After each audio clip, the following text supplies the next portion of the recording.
प्रातः काल जब उठे सबसे पहले गुरुदेव को प्रणाम करें। यहीं से हमारी दिनचर्या है और यहीं से परमार्थ प्रारंभ हुआ है। पहले मनुष्य जन्म का लाभ गुरुदेव की शरणागति। प्रातः काल जो ही आंख खुली तो सबसे पहले गुरु चरणों में प्रणाम।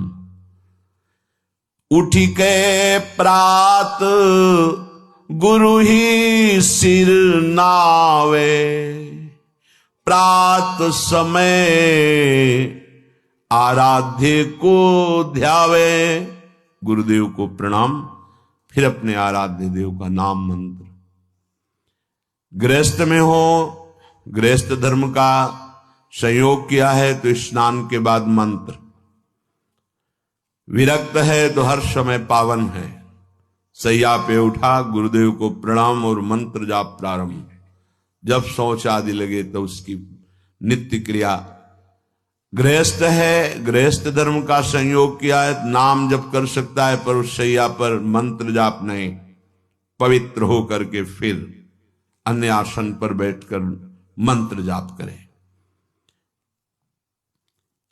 जोई अब ठाकुर सेवा के लिए जब आप जा रहे हैं तो आपको यह ध्यान रखना है कि आपको चाहिए क्या। सूरदास जी बहुत सावधानी की बात कह रहे हैं।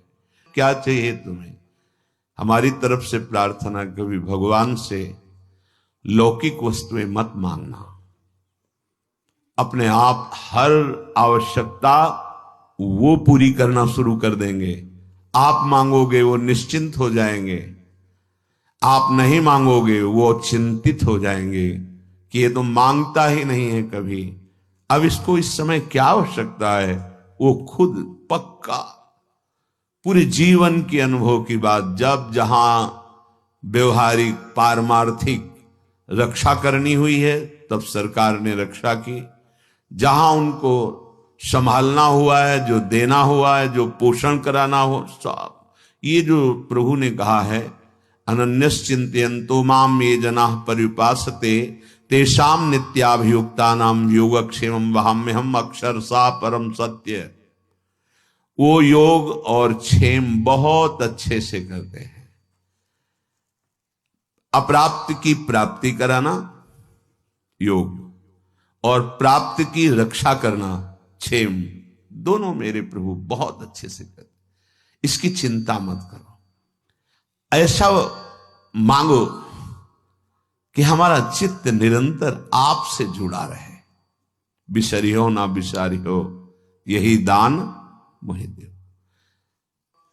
अब जो अपने ठाकुर जी के समीप, सिंहासन के समीप पहुंचे तो सबसे पहले दंडवत किया। साष्टांग दंडवत, पंचांग दंडवत, पर्दा खोलने के पहले ही दंडवत किया। परम धाम की प्राप्ति होगी। एकोपि कृष्ण कृतः प्रणामो दशाश्वमेधावृतेन तुल्या, दशाश्वमेधि पुनरेपि जन्म कृष्ण प्रणामी न पुनर्भवाय। भगवान व्यासदेव जी महाभारत में एक बार श्री कृष्ण को साष्टांग दंडवत कर ले तो 10 अश्वमेध यज्ञ के अवभृत स्नान का फल प्राप्त होता है। 10 अश्वमेध के अवभृत स्नान करने वाला स्वर्ग जाएगा, अपने यज्ञों का फल भोगेगा, फिर मृत्यु लोक में आएगा। लेकिन कृष्ण प्रणामी न पुनर्भवाय, दशाश्वमेधि पुनरेपि जन्मो, तो कृष्ण प्रणामी न पुनर्भवाय। बड़े प्यार से अपने लाडले को साष्टांग दंडवत करो, पंचांग दंडवत करो, फिर बैठ करके कुछ क्षण, 1 मिनट 2 मिनट चित्त को समाहित करो और जो गुरुदेव ने भाव दिया है उस पर आओ। न मैं स्त्री हूं न पुरुष हूं। यद्यपि मैं अपने स्वरूप का अनुभव नहीं कर पा रहा हूं, पर गुरु कृपा से मैं स्वभाव करता हूं, मैं श्री जी की दासी हूं। प्यारी जो हमारी सखी हैं, हम उनकी सखी हैं। स्त्री पुरुष ये वर्दी है, पोशाक है। सच्ची मानिए, ये मैं नहीं हूं कि हम पुरुष होके कैसे नहीं। बनिता पुरुष भाव मिट जाए, सेवे ललितादिक के भाई। हित सजनी जी है पुरुष रूप में, आचार्य रूप में विराजमान है। गुरुदेव है पुरुष रूप में दिखाई दे रहे और सखी स्वरूप से सेवा में विराजमान है। ये बाहरी पोशाक है, आत्म स्वरूप का ये स्त्री पुरुष शरीर से कोई संबंध नहीं है। जो स्वरूप है वही सहचरी है। स्थूल शरीर, सूक्ष्म शरीर, कारण शरीर, तीनों शरीरों से परे यातना शरीर, देव शरीर, संकल्पित शरीर, इन सब से परे ये सच्चिदानंद बपू किशोरी जी का प्रतिबिंब रूप, मानो जैसे एक शीशे के महल में लाखों अपने रूप दिखाई, ऐसे किशोरी जी के लाखों प्रतिबिंब स्वरूप से चर्याएं और कोई नहीं। किशोरी मात मानम किमि सुकुमारी नुकले, अपने को, अपनी आत्म स्वरूप को वो किशोरी रूप में अनुभव करता है गुरु प्रताप से। तो हम भावना करते हैं, अपनी तिलक रचना करते हैं, शरीर में जय मनाते हुए गुरुदेव के, आचार्य के जो द्वादश तिलक है उनकी रचना रच के करते हैं। और उस समय हम भाव करते हैं कि हम श्री जी की दासी। अगर ऐसा पुरुषत्व भाव बहुत जोर का है तो हम प्रिया प्रीतम के दास हैं, ऐसा शुरू कर दो। हरिवंश बलिदासुरी तुम जो कंचन तनी, लाल मरकत मनी, उभय कल हंस, हरिवंश बलि दासुरी। दास भाव, मैं दास हूं प्रिया प्रीतम का, यहां से शुरू करो, आगे बड़ी की मात्रा लग जाएगी, वो स्थिति आ जाएगी। तिलक रचना करके अपने को एक क्षण भाव में पहले लाओ। अब मैं परिचर्या में जा रहे हो, अब किसकी परिचर्या में जा रहे हैं? तो सामने भाव करो, हमारे श्यामा श्याम विराजमान है। निज ठाकुर को ध्यान लगावे, ध्रुव प्रहलाद की पदवी पावे।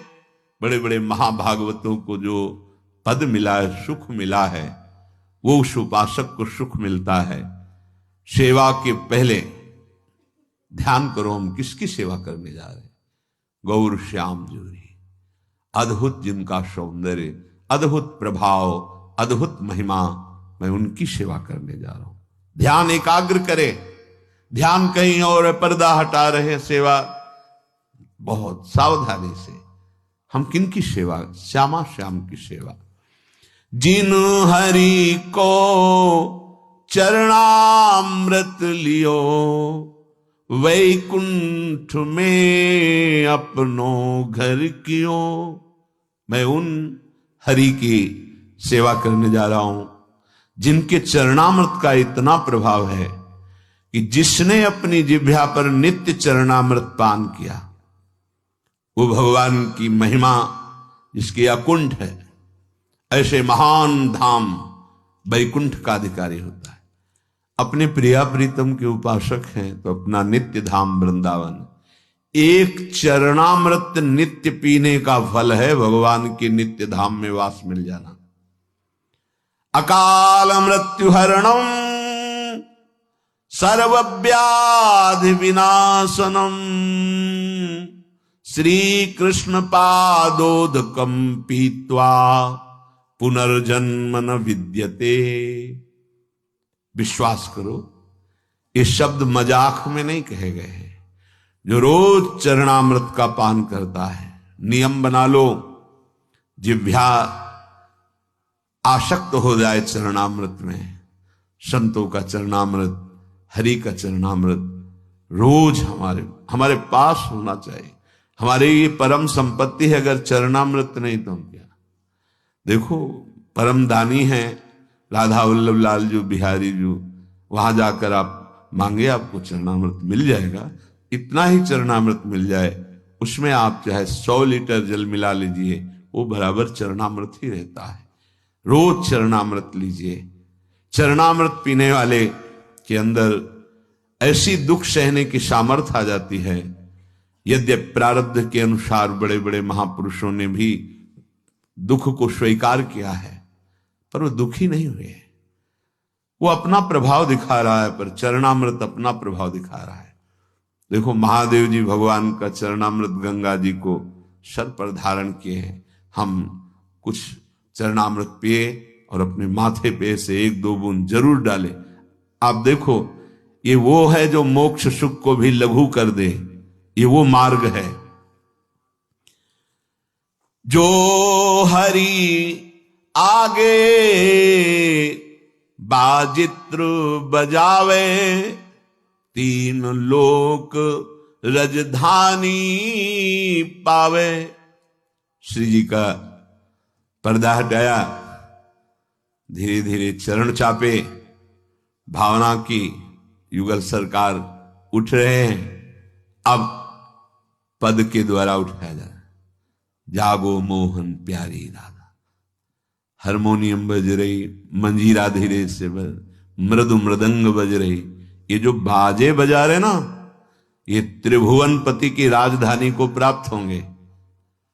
जय जय वृंदावन रजधानी, जहां विराजत मोहन राजा श्री राधा महारानी। जय जय वृंदावन रजधानी। ये सदा सनातन इकरस जोरी, महिमा निगम न जानी। जय जय वृंदावन रजधानी। ये खिलवाड़ मत समझ लेना। है जो आप हारमोनियम, संगीत, मृदंग आदि आप बजाते हैं प्रियालाल के सामने, केवल बजाते हैं ना, इसी से राजधानी की प्राप्ति हो जाएगी, वृंदावन राजधानी की। जो हरि आगे बाजित्र बजावे, 3 लोक राजधानी पावे। 3 लोकों के स्वामी प्रभु श्री हरि की और प्रियाजू की ये राजधानी है वृंदावन। जब आप हारमोनियम पे बैठे तो सबसे पहले उसको प्रणाम करें। आप मंजीरा उठाएं तो माथे से लगाएं। जो भी वाद्य है पहले उसे प्रणाम करें, क्योंकि ये प्रियालाल की सेवा में आए। सारा खेल भाव का है। पूज्य पंडित श्री गया प्रसाद जी महाराज बाबा जिस सोहनी से ठाकुर जी के वहां सोहनी करते थे, ठाकुर जी के भवन में, वो जब घिस जाती थी तो जैसे प्रिय का वियोग असह्य होता है, ऐसे माथे से लगाते, हृदय से लगाते। और आपने बहुत दिन हमारे ठाकुर सेवा में सहयोग दिया और उसे लेके जाते गिरिराज जी की तलहटी में रज खोद कर फिर अंदर विराजमान करते। पोछा लगाते, जिससे वो जब फट जाता तो आंखों से लगाते, माथे पे लगाते। आप हमारी श्री जी की सेवा में रहे हैं। फिर उसे गिरिराज जी की तरह भाव का सारा खेल। ये जो आप वाद्य बजा रहे हैं, इनको साधारण वाद्य मत समझिए। ये कुछ विशेष भजनानंदी वाद्य बने हुए हैं जो श्री जी के सामने बज रहे हैं। नहीं कहीं और भी बजते हैं, नहीं बजते। वाद्य तो वाद्य ही है, लेकिन ये वाद्य साधारण नहीं। इन्होंने पूर्व जन्म में भजन किया और ये वाद्य रूप हुए। सब जगह प्रभु विराजमान हैं। ये जड़ चेतन देखने का भेद है। ये आए हुए हैं हमारी श्री जी की सेवा में। मंजीर, मृदंग, हारमोनियम, ये जो भी, इनको प्रणाम करो। हमारे श्री राधा वल्लभ लाल जी के सामने जब समाज होती तो आप देखो मृदंग में पोशाक होगी, और पूजन जब होता है तो वाणी जी का पूजन, हारमोनियम, मंजीरा, मृदंग, सबको तिलक, सबका पूजन, सबको प्रणाम। बहुत सावधानी रखी जाती है कि उनमें चरण न छू जाएं, अपने पैर न छू जाएं, क्योंकि श्री वहां भाव किया जाता है ये श्री जी की सखियां हैं। श्री जी को सुख प्रदान करने के लिए कोई मृदंग बनी हुई है, कोई मंजीर बनी हुई है, कोई वाद्य और वाद्य बने हुए हैं। जो हरि आगे बाजित्र बजावे, 3 लोक राजधानी पावे। अब